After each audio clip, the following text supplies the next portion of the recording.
এখন আসেন খুব সরল কথা বলি যে আমরা যারা মুসলিম আছি কোরআন কেন্দ্রিক আমাদের কি কাজ করা উচিত, এই রমাদান মাসে আমরা কি করতে পারি এবং রমজান মাস থেকে শিক্ষা নিয়ে সারা বছর এটাকে ধরে রাখতে পারি কিভাবে, এটাই মূল কথা।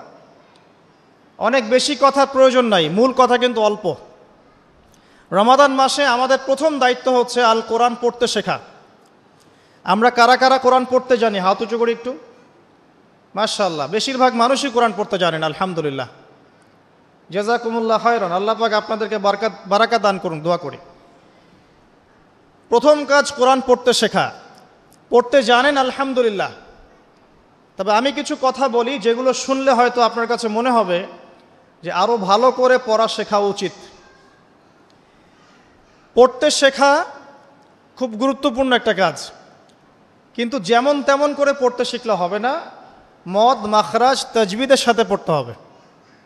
যেমন একটা অক্ষর আছে কফ, বড় কফ, যেমন কফ দিয়ে একটা শব্দ আছে কুল। আপনারা সূরায় পড়ছেন নামাজে কুল হু আল্লাহু আহাদ, তাই পড়ছেন না? তো এই কুল শব্দের অর্থ হচ্ছে বলুন। কিন্তু আপনি যদি কফ এর মাখরাজটা ভুল করেন এবং কফ না বলে আপনি ছোট কাফ পড়েন এবং কুল না পড়ে আপনি কুল পড়েন, বলেন যে কুল হু আল্লাহু আহাদ, তাহলে অর্থটা পরিবর্তন হবে। অর্থ দাঁড়াবে খাও আল্লাহ এক এবং অদ্বিতীয়। আমি কি বুঝাতে পারছি? শুধুমাত্র কফ এর উচ্চারণ সঠিকভাবে না করার কারণে আপনার অর্থ পরিবর্তন হয়ে গেছে, বলো এর জায়গায় খাও অর্থ চলে এসেছে। আপনি পড়ছেন আল্লাহু আকবার আলহামদুলিল্লাহি রাব্বিল আলামিন, এই তো আপনি পড়ছেন আলহামদুলিল্লাহ। শব্দটা কি? আলহামদুলিল্লাহ। এই হা এর মাখরাজ কোথায়? হা এর মাখরাজ কোথায় বলেন একজন?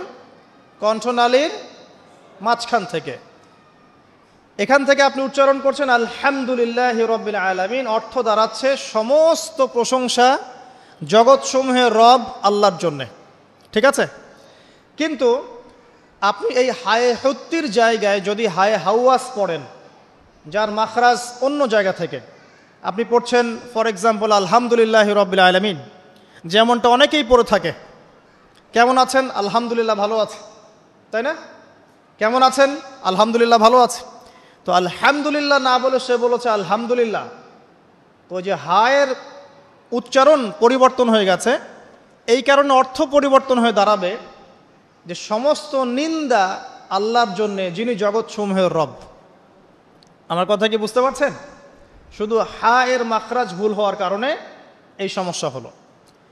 তাই যারা পড়তে শিখেছি আরও ভালো করে পড়তে শিখি, মদের সাথে মাখরাজের সাথে তাজবিদের সাথে সমস্ত নিয়মকানুনগুলো আবার চর্চা করি, যাতে আপনার তিলাওয়াতটা 100% বিশুদ্ধ হয়। আল্লাহ পাক তৌফিক দান করুন।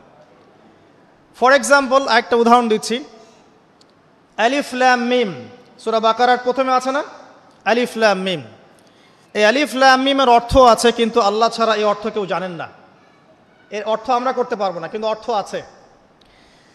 যালিকাল কিতাব লা রাইবা ফিহ, এটা এমন একটা কিতাব যে কিতাবের মধ্যে কোনো সন্দেহ নাই, কোনো সন্দেহ নাই। এই যে নাই এর অর্থটা হচ্ছে লা মানে নাই, লা রাইবা কোনো সন্দেহ নাই।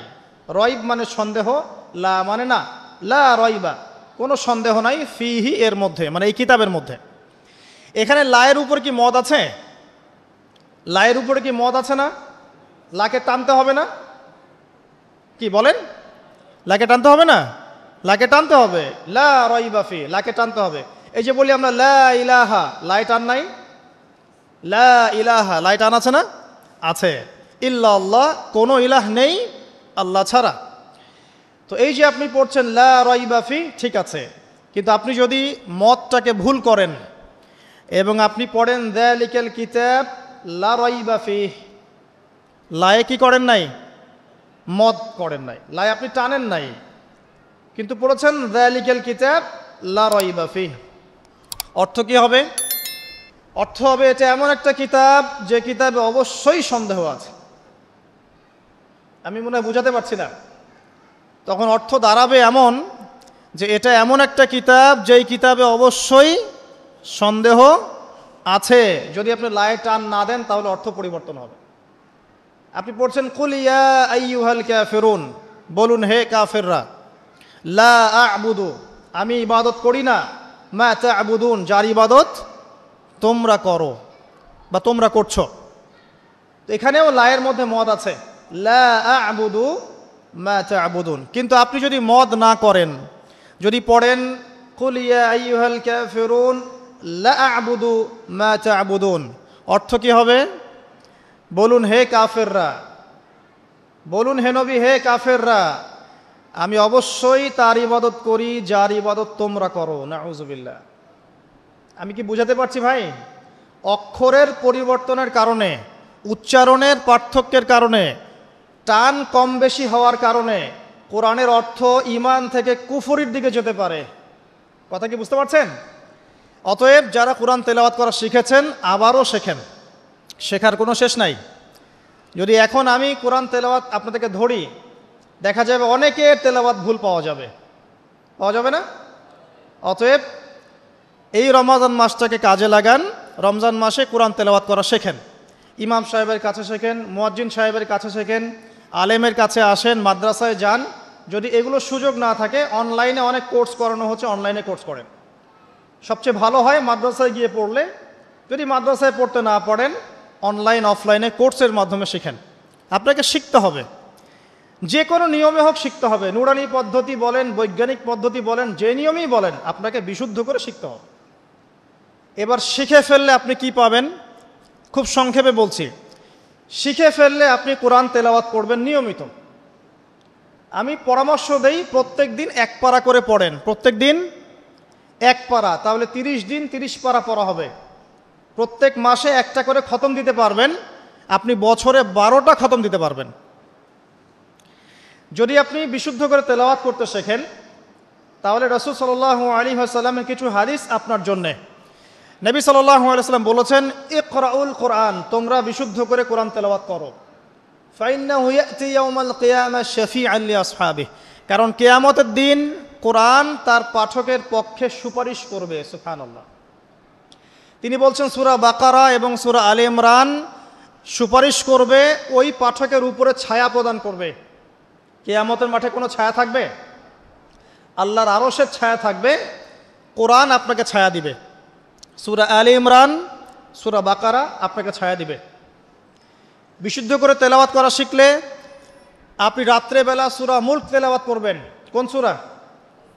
সূরা মুলক। যে ব্যক্তি রাতের বেলা তেলাওয়াত করে, এই ব্যক্তি মৃত্যুবরণ করলে ইনশাআল্লাহ তাআলা তার কবরের আযাব হবে না। কবরের আযাব কি চারটাখানি কথা?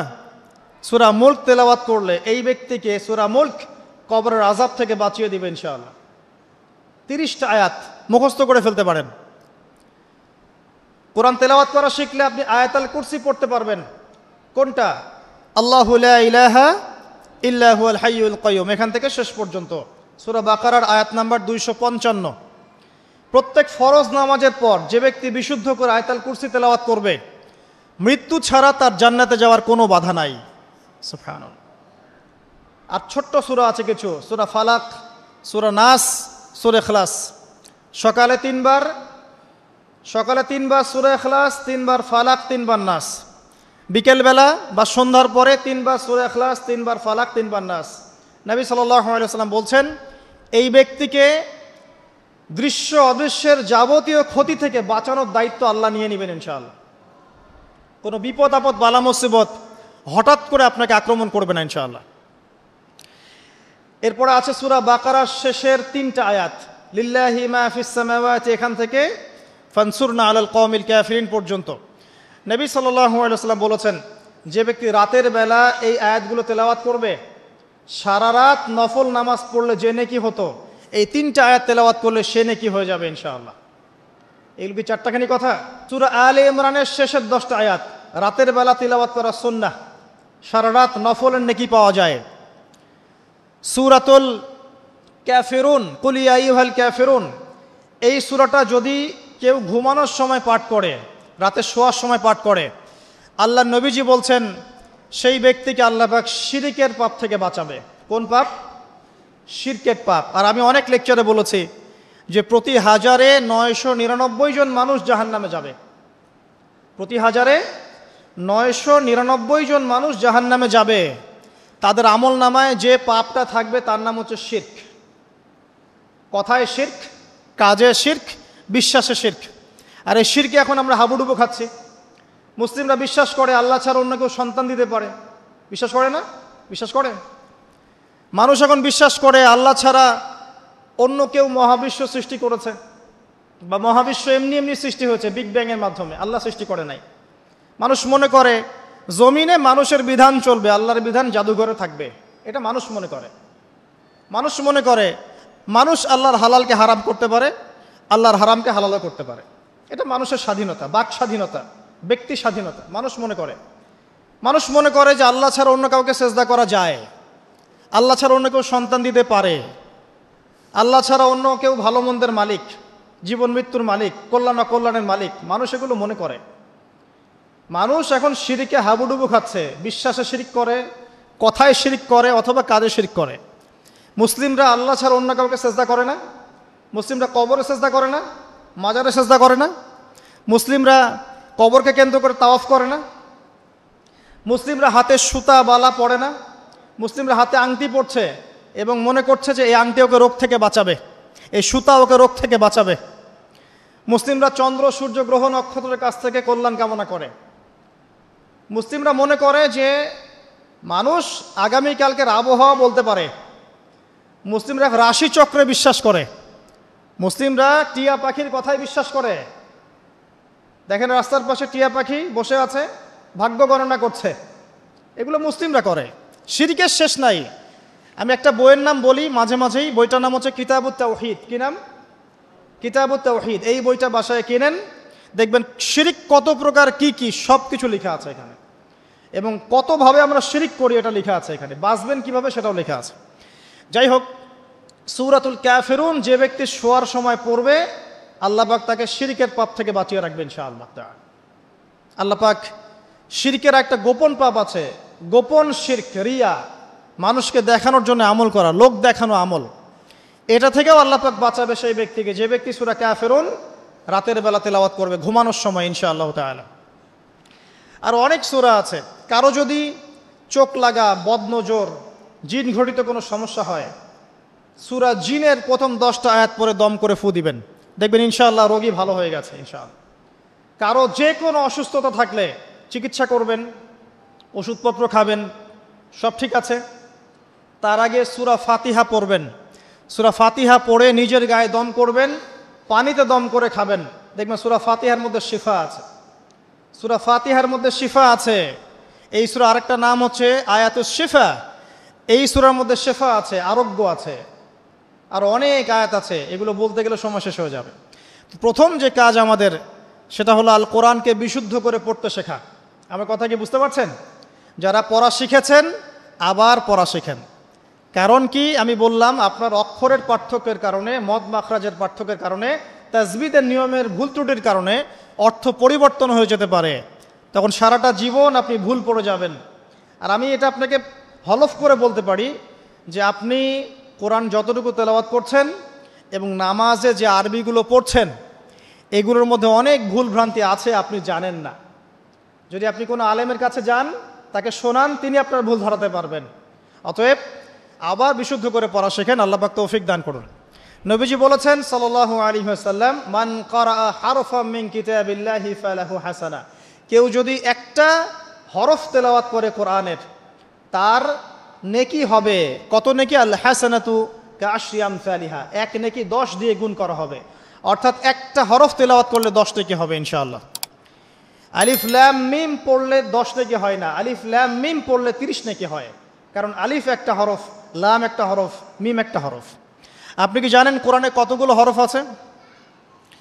আল কোরআনে 600টা পৃষ্ঠা আছে। কত পৃষ্ঠা? একটা হাফেজি কোরআনে 600 পৃষ্ঠা থাকে। প্রত্যেক 20 পৃষ্ঠায় একটা করে পারা শেষ হয়। প্রত্যেকটা পৃষ্ঠার মধ্যে 15টা করে লাইন থাকে। কয়টা লাইন থাকে?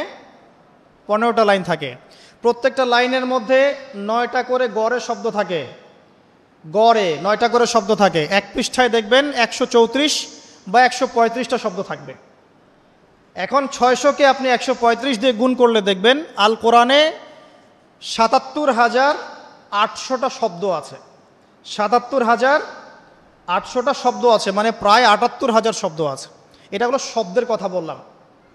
এই শব্দগুলো সব নতুন শব্দ নয়, এগুলো বের হয়েছে মাত্র 4 থেকে 4,500 শব্দ থেকে, মাত্র 4 থেকে 4,500 শব্দ থেকে। এই শব্দগুলো আবার 3 ভাগে ভাগ করা যায়। এক ভাগ হচ্ছে নাউন্স, নাউন্স তো বোঝেন, বিশেষ্য, যেগুলোকে আমরা ইসম বলি, যেমন আল্লাহ, মুহাম্মদ, জিবরিল, মিকাল, ইব্রাহিম, ইসমাইল, এগুলো নাউন মানে বিশেষ্য। একগুলো আছে ফেল বা ক্রিয়াপদ, যেমন না'বুদু, নাস্তাইন, নাতরুকু, ইয়ামালুন, ইয়াফআলুন ইত্যাদি। অনেকগুলো আছে ফেল মানে ক্রিয়া। এই ফেলগুলোই মূল জিনিস, এগুলো ভার্বস। এগুলো 2 ভাগে ভাগ করা যায়, ফেলে মাজি এবং ফেলে মুদারে, অতীতকাল এবং বর্তমান ভবিষ্যৎকাল। আরেকগুলো আছে হরফ বা অব্যয়, এগুলোকে আমরা ইংরেজিতে বলি প্রোনাউন্স বা প্রিপোজিশন বা কনজাংশন, ইন্টারজেকশন, এগুলো সব কিছু মিলেই হরফ। এই অল্প কিছু শব্দ থেকে কোরআনের 78,000 শব্দ বের হয়েছে। কোরআনের যদি কেউ 400 থেকে 500টা মাজদার জানে, মাত্র 400 থেকে 500টা মাজদার, ইনশাআল্লাহ তাআলা সে কোরআনের 70% অনুবাদ করতে পারবে ইনশাআল্লাহ। কথা কি বুঝতে পারছেন? হয়তো কিছু বুঝতে পারছেন না। মাত্র 400 থেকে 500টা মাজদার, মূল ওয়ার্ড, রুট ওয়ার্ড কেউ যদি জানে, এবং এই একটা শব্দ থেকে অনেকগুলো শব্দ তৈরি করার ট্রান্সফরমেশন পদ্ধতি আছে, একটা আরবি ব্যাকরণ একটা পদ্ধতি আছে, যে একটা শব্দ থেকে আপনি অনেকগুলো শব্দ তৈরি করতে পারবেন। আরবিতে এরকম পদ্ধতি আছে। এই পদ্ধতিটা যদি সে জানে এবং এই সিনোনিমসগুলো, ভোকাবুলারিগুলো মনে রাখতে পারে, মাজদারগুলো মনে রাখতে পারে, ইসমগুলো মনে রাখতে পারে, হরফের ব্যবহারগুলো জানে, সে ইনশাআল্লাহ তাআলা অল্প সময়ের মধ্যে 70% কোরআনের অনুবাদ করতে পারবে ইনশাআল্লাহ। বাকি 30% কি হবে সেটা নিয়ে পরে চিন্তা করা যাবে। আমি একটা ছোট্ট উদাহরণ দিচ্ছি। সূরা ফাতিহা, এখানে কম বেশি 18 থেকে 20টা শব্দ আছে, ঠিক আছে? আলহামদুলিল্লাহি রব আলামিন, রহমান রহিম, মালিক ইয়াউমদ্দিন, শব্দগুলো আছে। হয়তো সব মিলিয়ে হবে 18 থেকে 20টা শব্দ। সূরা ফাতিহার এই শব্দগুলো কোরআনে রিপিট করা হয়েছে 7,800 বার। কতবার? 7,800 বার। মানে সূরা ফাতিহার অর্থ যে জানে, সে কোরআনের 7,800টা শব্দের অর্থ জানে। আল্লাহ পাক এই জন্যই বলেছেন, ওয়ালাকাদ ইয়াসসারনাল কুরআনা লিযিকরি ফাহাল মিন মুদ্দাকির। আমি কোরআনকে বোঝার জন্য সহজ করে দিয়েছি, উপদেশ গ্রহণের জন্য সহজ করে দিয়েছি। ফাহাল মিন মুদ্দাকির, কেউ কি আছো উপদেশ গ্রহণকারী? কোরআন বোঝা সহজ। হাদিস শাস্ত্র কঠিন, হাদিস শাস্ত্রের মধ্যে অনেক কঠিন শব্দ থাকে, অনেক উঁচু স্তরের ব্যাকরণ থাকে। কোরআন সত্যি বোঝা সহজ, শুধু প্রয়োজন আপনার পরিশ্রম, আপনার লেগে থাকা, আপনার দোয়া, আপনার অধ্যবসায় এবং আলেম উলামার কাছে যাওয়া আসা করা এবং ধারাবাহিকতা বজায় রাখা। ইনশাআল্লাহ 2টা বছর সময় দেন, দেখবেন ইনশাআল্লাহ তাআলা আপনি আল কোরআনের মিনিমাম 60 থেকে 70% বুঝতে পারছেন। আমি কিন্তু বলছি না যে আপনি মুফতি হয়ে যাবেন, মুহাদ্দিস হয়ে যাবেন, মুফাসসির হয়ে যাবেন, এটা বলছি না। কিন্তু আপনি কেউ কোরআন তেলাওয়াত করলে আপনি তার অর্থটা বুঝতে পারবেন। আসুন কোরআনকে সময় দিন। রমাদান মাসে প্রথমে তেলাওয়াত করা শিখুন, প্রত্যেক হরফে 10টা করে নেকি পাবেন। এই যে বললাম 78,000 শব্দ, তাহলে অক্ষর কত লাখ আছে আপনি চিন্তা করেন। এখন বিশুদ্ধ করে তেলাওয়াত করা শিখলে যদি আপনি রমাদান মাসে 1 খতম দেন কোরআন, এমনিই তো খতম দিলে আপনার প্রত্যেক হরফে 10 নেকি হবে, আর রমাদান মাসে খতম দিলে 70 থেকে 700 গুণ বাড়িয়ে দেওয়া হবে। তাহলে একটা খতম দিলে আপনার আমল নামায় কত কোটি নেকি লেখা হবে, এটা আপনি চিন্তা করেন। তাই রমাজানে যারা কোরআনকে সময় দিতে পারেনি এখনও, আমি বলবো তাদের চেয়ে হতভাগা আর কেউ নাই এখন। তাদের চেয়ে হতভাগা মানুষ এই পৃথিবীতে কেউ নাই। আর তার জন্য আফসোস, যে ব্যক্তির বয়স হয়ে গেছে, বার্ধক্যে চলে গেছে, কিন্তু কোরআন বিশুদ্ধ করে তেলাওয়াত করার সৌভাগ্য হয়ে ওঠে নাই। আল্লাহ পাক আমাদের সবাইকে কোরআন তেলাওয়াত করার তৌফিক দান করুন, আমিন। প্রত্যেক মাসে একটা করে খতম দেওয়ার তৌফিক দান করুন, প্রত্যেক দিন 1 পারা করে পড়ার তৌফিক দান করুন, এবং কোরআন অর্থ বোঝার তৌফিক দান করুন, আমিন। কোরআন তিলাওয়াত করা শেখার পরে কি করবেন? কিছু অংশ হিফজ করবেন, কিছু অংশ মুখস্থ করবেন। যারা পুরো মুখস্থ করে তাদেরকে আমরা বলি হাফেজে কোরআন, তাই তো? আমরা যারা হাফেজ হতে পারি নাই, আমাদের বাচ্চাদেরকে হাফেজ বানানো যায় না? আমার ছেলে, আমার মেয়ে, আপনার ছেলে, আপনার মেয়ে হাফেজ হতে পারে না? আর আমরা সারা জীবনে কত শত বই মুখস্থ করেছি।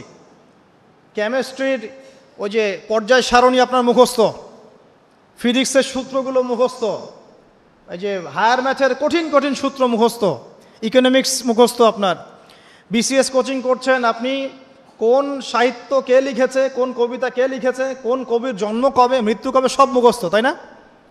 আমরাও তো পড়েছি এগুলা। তো এগুলো মুখস্থ করায় না? কত গল্প, প্যারাগ্রাফ রচনা আপনি মুখস্থ করেছেন। কোরআন 600 পৃষ্ঠার একটা কিতাব, আপনি মুখস্থ করতে পারবেন না, এটা কিন্তু বিশ্বাসযোগ্য কথা নয়। বরং পৃথিবীর কোনো বই মানুষ হুবাহু বলতে পারে না কোরআন ছাড়া। বেদ মানুষ কি মুখস্থ বলতে পারে? বাইবেল মানুষ মুখস্থ বলতে পারে? জাবুর, ইনজিল মানুষ মুখস্থ বলতে পারে? কোরআন ছাড়া কোনো কিতাবই মানুষ মুখস্থ বলতে পারে না। কিন্তু কোরআন, আজকে যদি কোরআন পৃথিবী থেকে মুছে ফেলা হয়, মানে পৃথিবী থেকে সমস্ত কোরআনের কপি যদি আজকে মুছে ফেলা হয়, কালকে দেখবেন আগামীকাল কোরআনের হাফেজরা কোরআন আবার লিখে ফেলবে ইনশাআল্লাহ। এটাই কোরআন।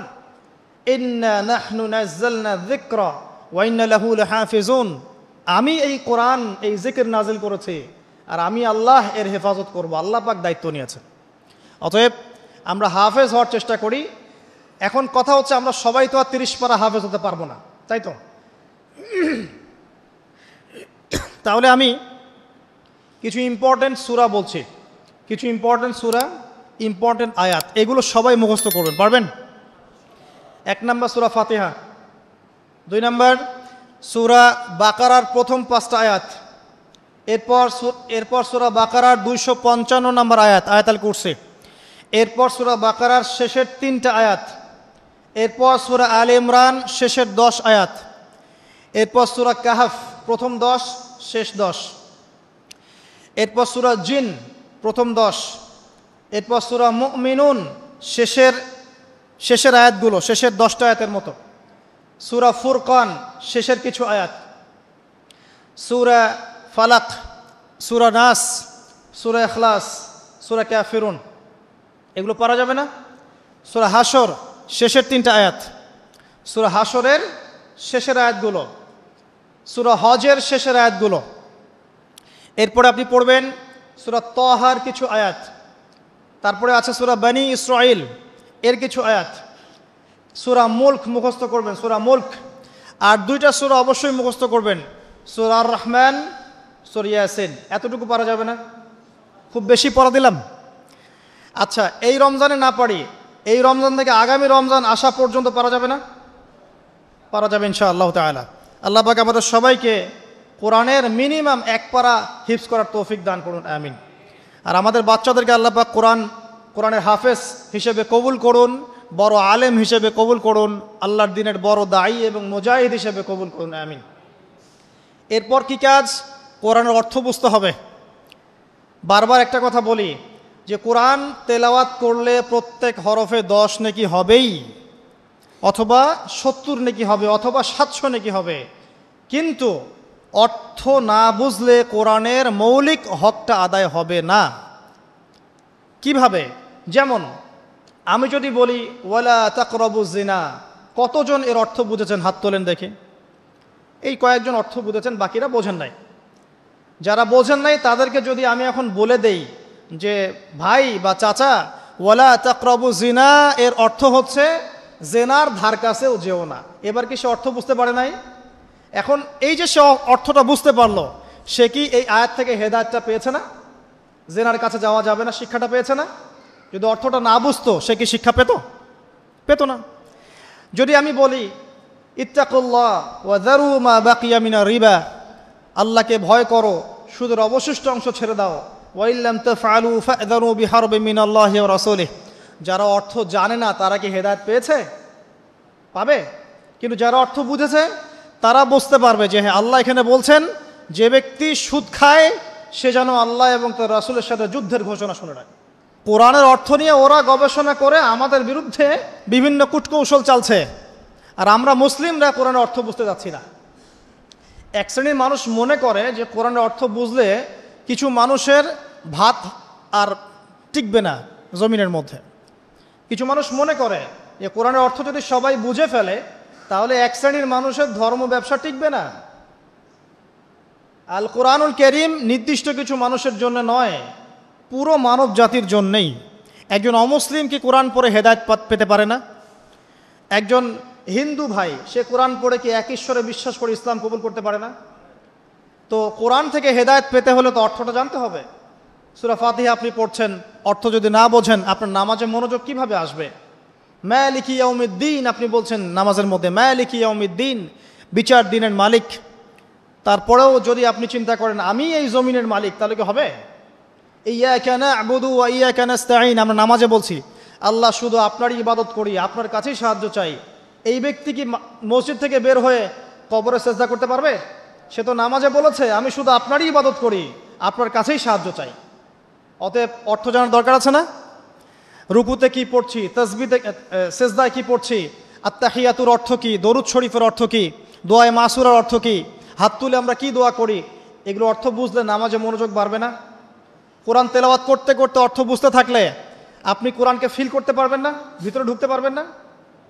যখন আপনি অর্থটা বুঝবেন তখন দেখবেন আপনি কোরআনকে এত বেশি ফিল করবেন, মানে কোরআনকে আপনি ভিতর থেকে অনুভব করবেন যে কোরআন কি জিনিস, এর মধ্যে কত কাব্য আছে, সাহিত্য আছে, ইতিহাস আছে, কেসা আছে, শিক্ষণীয় বিষয় আছে, জাহান্নামের আয়াত আছে, জান্নাতের আয়াত আছে, বৈজ্ঞানিক আয়াত আছে, কৃষির আয়াত আছে, আকাশকে নিয়ে আয়াত আছে, ব্যবসা নিয়ে আয়াত আছে, আপনার পরিবার নিয়ে আয়াত আছে, মহিলাদেরকে নিয়ে আয়াত আছে, পুরুষদেরকে নিয়ে আয়াত আছে, জীববিজ্ঞান নিয়ে কথা আছে, মহাকাশ নিয়ে কথা আছে। এমন কোনো বিষয় নাই যেটা আল্লাহ পাক কোরআনে বলেন নাই। এমন কোনো বিষয় নাই যেটা আল্লাহ পাক কোরআনে বলেন নাই। যে কবি বা কাব্য বা সাহিত্য পছন্দ করে সে যদি সূরা হুদ পড়ে, সূরা শুআরা পড়ে, সে বুঝবে কাব্য সাহিত্য কাকে বলে। যে সাহিত্য উপন্যাস পছন্দ করে সে যদি সূরা ইউসুফ পড়ে, সূরা ইউসুফ, তাহলে বুঝবে যে উপন্যাস কাকে বলে, আহসানুল কসাস কাকে বলে। কেউ যদি এই ছন্দ চর্চা করতে ভালোবাসে সে সূরা রহমান পড়ে দেখুক ছন্দ কাকে বলে। কোরআনের এক একটা সূরা আপনি পড়েন, ভিতরে ঢোকেন, দেখবেন কোরআনকে আপনি ফিল করতে পারছেন। আর রমজান মাস ছাড়া অন্য কোন মাসে আপনি কোরআন চর্চা করবেন? রমজান মাস ছাড়া অন্য কোন মাসে কোরআনকে শিখবেন, বুঝবেন, আমল করবেন? আল্লাহ পাক বোঝার তৌফিক দান করুন, আমিন। আর অনেক কথা বলার ছিল কিন্তু সময় কম, এক কথায় কোরআন অর্থটা বোঝার চেষ্টা করেন। এখন অর্থ বুঝতে হলে কি করতে হবে? কঠিন। অর্থ বুঝতে হলে আপনাকে আরবির যে ক্লাসিক্যাল বইগুলো আছে ব্যাকরণের, সেগুলো পড়তে হবে। আর এই বইগুলো কি একা পড়া যাবে? উত্তর না, এই বইগুলো একা একা পড়া যাবে না, ওস্তাদের কাছে যেতে হবে। মিজান মুনসাহেব পড়তে হবে আপনাকে, নাহু সরফের কিতাব পড়তে হবে, বালাগাতের কিতাব পড়তে হবে। এগুলো পড়ার পরে আপনি ইসম ফেল হরফ বুঝবেন, এসো আরবি শিখি পড়বেন, সফাতুল মাজদার পড়তে হবে, অনেক বই পড়তে হবে। পড়ার পরে আপনি বুঝতে পারবেন কোরআনের ভাষাটা কি। তবে সবাই তো আর এটা পারবে না, পারবে? সবার পক্ষে তো পসিবল না।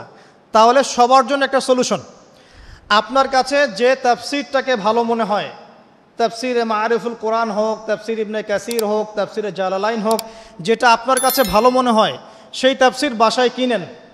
বাসায় কিনে প্রত্যেক দিন 10টা করে আয়াতের অনুবাদ পড়েন। পারবেন? এটা কি কঠিন?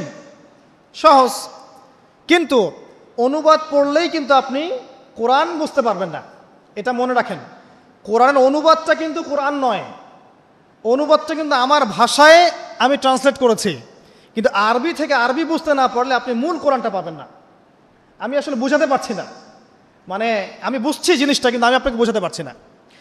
আরবি এই যে আপনার মনে করেন ওয়াদ্দুহা ওয়াল-লাইলি ইযা সাজা মা ওয়াদ্দা'আকা রাব্বুকা ওয়া মা ক্বালা ওয়ালাল আখিরাতু খায়রুল লাকা মিনাল উলা ওয়ালা সাওফা ইউ'তিকা রাব্বুকা ফাতারদা আলাম ইয়াজিদকা ইয়াতীমান ফাআওয়া ওয়া ওয়াজাদাকা দাল্লান ফাহাদা ওয়া ওয়াজাদাকা আইলান ফাআগনা ফাআম্মাল ইয়াতীম ফালা তাকহার ওয়া আম্মাস সাইলা ফালা তানহার ওয়া আম্মা বিনি'মাতি রাব্বিকা ফাহাদ্দিস। এই যে আমি একটা সূরা তেলাওয়াত করলাম, আমি আরবি থেকে আরবি বুঝতে পেরেছি, আমি আরবি থেকে আরবি বুঝতে পারছি এটার, কিন্তু এর অর্থটা পড়লে আপনি আরবির ভিতরে ঢুকতে পারবেন না। আরবি যদি আপনি শিখেন, বোঝেন, আপনি ফিল করবেন যে কি দরদ দিয়ে আল্লাহ পাক কথাগুলো বলছেন। আলাম ইয়াজিদকা ইয়াতীমান ফাআওয়া, হে নবী আমি কি আপনাকে ইয়তীম অবস্থায় পাইনি, আপনাকে কি আশ্রয় দেইনি? এই যে কন্টেন্ট, ধারাবাহিকতা, প্রসঙ্গ, এর ফ্লেভার, এটা বুঝতে হলে আপনাকে আরবি ভাষা লাগবে। আর আরবি ভাষা শেখাটা নিজের উপরে ফরজ করে নেন, আমি এই কথাটা এত জোর দিয়ে কেন বললাম? ইমাম শাফিঈ রাহিমাহুল্লাহ বলেছেন, আরেক মাযহাবের ইমাম শাফিঈ রাহিমাহুল্লাহ, তিনি বলেছেন মুসলিমদের উপরে কোরআন শিক্ষাও যেমন ফরজ, কোরআনের ভাষা শিক্ষাও ফরজ। কারণ ভাষা না শিখলে কোরআন শিখতে পারবে না মানুষ। আর আরবি ভাষা খুব সহজ, জানেন? আরবি ভাষা সহজ। বাংলা ব্যাকরণ যত কঠিন, আরবি ব্যাকরণ এত কঠিন নয়। বাংলা ব্যাকরণ কঠিন না? সন্ধি, কারক, বিভক্তি, সমাস পড়েছেন না? সমাস এত সহজ, কঠিন না জিনিসগুলো? আরবিটা সহজ। ইংরেজিতে আপনি টেন্স পড়ছেন, ভয়েস, ন্যারেশন, কত কি পড়ছেন না? কঠিন। আরবিটা কিন্তু সহজ। আর আপনি কোরআনের আরবিটুকু বোঝেন। আমি তো বলছি না সারাদিন আপনাকে আরবিতে কথা বলতে হবে, শুধু কোরআনের আরবিটুকু বোঝার চেষ্টা করেন, যাতে করে আপনি কোরআন, আল্লাহর কিতাব, আল্লাহর ভাষায় আপনি বুঝতে পারেন। আল্লাহ পাক তৌফিক দান করুন। আর যারা একেবারেই পারছেন না, অনুবাদ কিনেন বাসায়, তাফসির কিনেন বাসায়, 10টা করে আয়াত পড়েন, অনুবাদ পড়েন। কিন্তু অনুবাদ পড়েই ফতোয়াবাজি করবেন না। অনুবাদ পড়ে ফতোয়াবাজি করবেন না। অনুবাদ পড়ে অনেকে কিন্তু আবার গোমরাও হয়ে গেছে। এক শ্রেণী মানুষও বের হয়েছিল, এখনও আছে, যে কোরআন মানি, হাদিস মানি না। অনুবাদ পড়ে দেখবে যে অনুবাদে লেখা আছে ওয়ালাকাদ সাররাফনা ফি হাযাল কুরআন লিন-নাস মিন কুল্লি মাসাল। কোরআনে আল্লাহ পাক সব বিষয়ে ব্যাখ্যা করেছেন। তখন সে বলবে কোরআন যথেষ্ট, হাদিসের দরকার নাই। এই যে আল্লাহ পাক কোরআনে বলেছেন, দলিল আছে। তো কোরআন পড়েও মানুষ বিভ্রান্ত হতে পারে। কিন্তু অতএব অনুবাদ পড়ে যেটা বুঝবেন না, অবশ্যই আলেম ওলামার কাছে আসবেন। এবং আমি সবসময় বলি, বাংলাদেশের প্রেক্ষাপটে কওমি ঘরানার ওলামায়ে কেরাম যারা আছেন তাদের কাছে জ্ঞানের গভীরতা অনেক বেশি। এই কথাটা আমি বলেছি, বাস বলেছি, এর পিছনে অনেক ভিত্তি আছে। আমি যাচাই বাছাই করে, গবেষণা করে, অভিজ্ঞতার আলোকে কথাটা বলেছি। হুট করে আপনার বুঝে নাও আসতে পারে। কিন্তু কওমি ঘরানার ওলামায়ে কেরাম যারা আছেন তাদের মাঝে কিছু কিছু বিষয়ে ত্রুটি বিচ্যুতি থাকতে পারে, কিন্তু উসুলের জ্ঞান, আরবি ভাষার জ্ঞান, তাফসীরের জ্ঞান, হাদিসের জ্ঞান, এমনকি মারেফত, এই বিষয়গুলো তাদের মধ্যে অনেক বেশি আছে। এই জন্যে আমি তাদের কথা বলি গর্বের সাথে যে আলহামদুলিল্লাহ, বাংলাদেশে আল্লাহ পাক এই শ্রেণীর উলামায়ে কেরামকে দিয়ে ধন্য করেছেন। তাদের কাছে যান, তাদের কাছে গিয়ে পড়াশোনা শেখেন, সোহবতে যান। যেটা বুঝবেন না আপনি জিজ্ঞাসা করেন, নিজে ফতোয়া দেওয়ার চেষ্টা করবেন না। আল্লাহ পাক বোঝার তৌফিক দান করুন, আমিন। আমি শেষ করছি আর 10 মিনিটের মধ্যে ইনশাআল্লাহ। তো 3টা কাজ আমরা শিখলাম। রমজান মাস কোরআন নাজিলের মাস, এই মাসে কোরআন শিখতে হবে। 1 নাম্বার, যারা তেলাওয়াত করতে জানি না অবশ্যই তেলাওয়াত করা শিখব, যারা জানি আবারও শিখবো ইনশাআল্লাহ। 2 নাম্বার, আমাদেরকে অবশ্যই কিছু অংশ মুখস্থ করতে হবে। যদি পুরো অংশ মুখস্থ করতে নাও পারি, কিছু কিছু সূরা আয়াত বলেছি, এগুলো মুখস্থ করবেন ইনশাআল্লাহ তাআলা। 3 নাম্বার, অবশ্যই কোরআনের অর্থ বোঝার চেষ্টা করবেন, আরবি ভাষা শিখবেন, না পারলে তাফসীর কিনে পড়বেন, ওলামায়ে কেরামের কাছে গিয়ে জিজ্ঞাসা করে জেনে নেবেন। সব বিষয়ে নিজে ফতোয়া দিতে যাবেন না। 4 নাম্বার, রমজান মাস শুধু কোরআন শিক্ষা এবং বোঝার মাস নয়, মানুষকে শেখানোরও মাস। যারা কোরআন আমরা জানি, বুঝি, অন্যকে শেখাতে হবে। মসজিদ ভিত্তিক কোরআন শেখানোর ক্লাস চালু করতে হবে, মাদ্রাসা ভিত্তিক চালু করতে হবে, অনলাইনে চালু করতে হবে, অফলাইনে চালু করতে হবে। এবং রমজানের এই শিক্ষাটাকে সারা বছর ধরে রাখতে হবে। সারা বছর কোরআনের কোর্সগুলো যেন চালু থাকে, মসজিদে, মাদ্রাসায়, আমাদের এলাকা ভিত্তিক বা অনলাইনে, অফলাইনে কোরআনের কোর্স যেন চালু থাকে। তাহলে কি হবে, সারাটা জীবন, সারাটা বছর কোরআন কেন্দ্রিক সময় কাটাতে পারবো ইনশাআল্লাহ তাআলা। আপনি বিশ্বাস করেন, কোরআন আপনার সবচেয়ে সেরা বন্ধু হবে ইনশাআল্লাহ। আপনি কোরআন নিয়মিত তেলাওয়াত করেন, একদিন যদি তেলাওয়াত না করেন, ওই দিন মনের মধ্যে আপনার অস্থিরতা তৈরি হবে। খেয়াল করে দেখবেন, মনটা আপনার অস্থির হয়ে যাবে, মনে হবে কি জানি আপনি আজকে করেন নাই। কোরআন আপনার মনের দরজায় এসে কোরআন আনবে, আজকে আমাকে পড়ো নাই, আজকে আমাকে পড়ো নাই। এমনও মানুষ আছে, আমার পরিবারের মধ্যেও আছে আলহামদুলিল্লাহ, যে কোরআন পড়তে বসলে একাধারে 3, 4, 5, 6 পারা পড়ে শেষ করে ফেলবে। এমন আছে। আজকে কয় পারা পড়েছো? আজকে 4 পারা পড়া শেষ, আলহামদুলিল্লাহ। যারা পড়ার ভিতরে ঢুকে যায়, পড়ার ভিতরে ঢুকে গেছে, অর্থ বুঝছে, দেখবেন তার খাওয়ার ঠিক নাই, ঘুমের ঠিক নাই, তার পেশাব পায়খানাও ঠিক নাই, সে পড়ছে আর পড়ছে, পড়ছে আর পড়ছে। দেখবেন এই মহব্বত তৈরি হবে তখন, যখন আপনি কোরআনটা বুঝবেন, সময় দিবেন। আমরা নিয়াত করি আল্লাহ পাক আমাদের সবাইকে প্রত্যেক দিন কোরআনকে সময় দেওয়ার তৌফিক দান করুন, আমিন। এবং কোরআন তেলাওয়াত করলে যে নেকি হবে, আল্লাহ পাক আপনার প্রতি রহম করবেন, বরকত দিবেন, আপনার জন্য পরকালে কোরআন সুপারিশ করবে। শুধু তাই না, আপনি শারীরিক মানসিকভাবে সুস্থ থাকবেন। কোরআন ওয়া নুনাজ্জিলু মিনাল কোরআন মা হুয়া শিফাউন ওয়া রাহমা, কোরআনের মধ্যে আল্লাহ পাক শিফা এবং রহমত নাজিল করেছেন। কোরআনের শিফা আছে, শিফা, আরোগ্য আছে। যারা বেশি বেশি কোরআন তেলাওয়াত করে তারা কম অসুস্থ হয়। এবং আরেকটা কথা বলি, এখন আমাদের দুনিয়ার অনেক চাপ না, মাথায় অনেক প্রেশার নিতে হয় না, পারিবারিক চাপ, অফিসের চাপ, ব্যবসার চাপ নিতে হয় না। যে যত বেশি কোরআন তেলাওয়াত করে তার মাথার চাপ নেওয়ার ক্ষমতা তত বেশি হয়। উসমান রাদিয়াল্লাহু আনহুর বাড়ি ঘেরাও করে রেখেছে এক শ্রেণীর মানুষ, যারা তাকে হত্যা করতে চাচ্ছে, তারাও নাকি মুসলিম। তিনি জানেন যে এখন তারা এসে তাকে হত্যা করবে। শেষ সময় হলে আপনি কি করতেন? কিছু একটা তো করতেন, পালানোর চেষ্টা করতেন, অথবা ওসিয়ত করতেন, বা কিছু একটা করতেন, বা ওদেরকে প্রতিহত করার চেষ্টা করতেন। উসমান রাদিয়াল্লাহু আনহু কোরআন খুলে তেলাওয়াত করতে শুরু করলেন। তেলাওয়াত করতে করতে করতে করতে এই এক পারা কি দেড় পারা এই কাছাকাছি এসেছেন, তখন ওরা পিছন থেকে তার দাড়িটা ধরে গলার মধ্যে ছুরি চালিয়ে দিয়েছে। উসমান রাদিয়াল্লাহু আনহু যিন্নুরাইন, দুইজন মেয়ের, রাসূল সাল্লাল্লাহু আলাইহি ওয়াসাল্লামের দুই মেয়ের জামাই, জান্নাতের সার্টিফিকেট প্রাপ্ত মানুষ, তাকে মানুষ জবাই করে হত্যা করেছে। তাকে মানুষ জবাই করে হত্যা করেছে। তার গলার থেকে এই রক্তের ফিনকি গিয়ে কোরআনের উপর গিয়ে পড়ল। শেষ আমল ছিল তার কোরআন তেলাওয়াত। মানুষ যখন কোরআনের মধ্যে ডুবে যায় তখন এখানেই শান্তি পায়। আর এখন আমরা শান্তি খুঁজছি মিউজিকের মধ্যে, তাই না? পর্নোগ্রাফির মধ্যে, সিরিয়াল দেখতে, ইউটিউবিং করতে, ফেসবুকিং করতে, আড্ডাবাজি করতে, ক্যারাম খেলতে, জুয়া খেলতে, এগুলোতে শান্তি খুঁজে। এগুলো শান্তি দেয় না, এগুলো সাময়িক বিমোহিত করে, সাময়িক একটা মজা দিবে আপনাকে, শান্তি দিবে না। কোরআনে ডুবে যান, আপনি শান্তি পাবেন, দেখবেন ইনশাআল্লাহ তাআলা। আজকে বাসায় গিয়ে একটা রিকোয়েস্ট আমার, অনেক কিছুই তো বলতে পারি, একটা খালি কথা বলছি। সূরা ইউসুফ নাম শুনেছেন? সূরা ইউসুফটাকে ভালো করে পড়েন, জাস্ট একটা সূরা বলুন, জাস্ট একটা সূরা, সূরা ইউসুফটাকে আজকে বাসায় গিয়ে প্রথম থেকে শেষ পর্যন্ত পড়েন। দেখেন কি ট্র্যাজেডি, কি ঘটনা। একজন নবী, তার এতগুলো সন্তান, একটা সন্তান অত্যন্ত সুন্দর, তার প্রতি হিংসা করা হয়। তার ভাগ্য দেখবেন, তার ভাগ্য ঘুরছে কিভাবে। একবার নবীর বাড়ি থেকে কুয়ার মধ্যে, কুয়া থেকে বাজারে, বাজার থেকে রাজপ্রাসাদে, রাজপ্রাসাদ থেকে জেলখানায়, জেলখানা থেকে এই যে একদম রাষ্ট্রপ্রধান। কি ভাগ্য ঘুরে ঘুরে আসছে, কি ট্র্যাজেডি। এর বালাগাত, এর ছন্দ, এর উপন্যাসের সাহিত্য আপনি পড়ে দেখেন। আল্লাহ পাক বলেছেন আহসানাল কসাস, দুনিয়াতে সবচেয়ে সেরা গল্প হচ্ছে সূরা ইউসুফ। আজকে পড়ে দেখেন, পড়েন, কোরআন আপনার ভিতর ঢুকে যাবে ইনশাআল্লাহ। আমার এই নসিহত যার যার কাছে পৌঁছে যাবে, তারা যদি আমার কথা শুনে কোরআনের ভিতর ডুবে যান, আমার লেকচার সার্থক, আলহামদুলিল্লাহ। এটাই চাচ্ছি, আপনারা কোরআন কেন্দ্রিক সময় দেন। অনেক বড় বড় স্লোগান দিয়ে কোনো লাভ নাই যে আল্লাহর জমিনে আল্লাহর দিন কায়েম করতে হবে ইত্যাদি ইত্যাদি।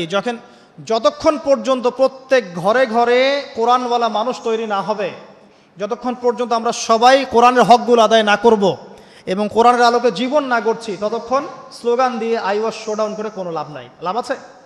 প্রত্যেক ঘরে ঘরে কোরআনওয়ালা মানুষ তৈরি করতে হবে। আমি আমার আলোচনা শেষ করছি, আর কয়েকটা কথা বলে শেষ করছি। সেটা হলো যে এই বিষয়গুলোর পাশাপাশি আমাদেরকে কোরআনের আদেশগুলো মেনে চলার চেষ্টা করতে হবে। শুধু জানবো কিন্তু আমল করব না, এমনটা করলে চলবে না। জানি বুঝি আমলও করতে হবে। কোরআনের আদেশ কেমন? আল্লাহর সাথে শিরিক করা যাবে না, তাওহীদে থাকতে হবে, 5 ওয়াক্ত নামাজ পড়তে হবে, আপনার নিসাব পরিমাণ সম্পদ হলে যাকাত দিতে হবে, রমজান মাসে সওম রাখবেন, সামর্থ্য হলে হজ করবেন, প্রতিবেশীর খোঁজ নেবেন, আত্মীয়তার সম্পর্ক বজায় রাখবেন, পিতামাতার খেদমত করবেন ইত্যাদি। সত্যবাদিতার পরিচয় দিবেন, সবসময় সত্য কথা বলবেন, ন্যায়ের পথে থাকবেন। এই যে কথাগুলো কোরআনে আছে না, এই কথাগুলো কিন্তু আগেকার ধর্মগ্রন্থের মধ্যেও ছিল না? ছিল। তো এগুলো কিন্তু অসাম্প্রদায়িক কথা, এগুলো সাম্প্রদায়িক কোনো কথা নয়। কারণ প্রত্যেক ধর্মগ্রন্থে এই কথাগুলো ছিল। সত্য কথা বলতে হবে, পিতামাতার খেদমত করতে হবে, মানুষের সাথে ভালো আচরণ করতে হবে, সব ধর্মগ্রন্থে ছিল। এগুলো কোরআনেও আল্লাহ পাক আবার নাজিল করেছেন। কি জন্যে? যাতে করে আমরা আমল করতে পারি। আল্লাহ পাক আমাদেরকে আমল করার তৌফিক দান করুন, আমিন। একই সাথে কোরআনের যত নিষেধ আছে, এই নিষেধগুলো বর্জন করতে হবে। শুধু আমল করব, নিষেধ ছাড়বো না, এমনটা হবে না। এমনটা করলে হবে? নিষেধও বর্জন করতে হবে। আপনি নামাজ পড়ছেন, আলহামদুলিল্লাহ, সুদটাও ছেড়ে দেন। আপনি যাকাত দিচ্ছেন, আলহামদুলিল্লাহ, ঘুষ নিয়েন না। আপনি হজ করছেন, ওমরা করছেন, মাশাআল্লাহ, আপনি দুর্নীতি করেন না, মাপে কম দিয়েন না, সিন্ডিকেট করেন না, অন্যের সম্পদ আত্মসাৎ করেন না, জনগণের প্রতি জুলুম করেন না। আল্লাহ পাক আপনাকে তৌফিক দান করুন, আমিন।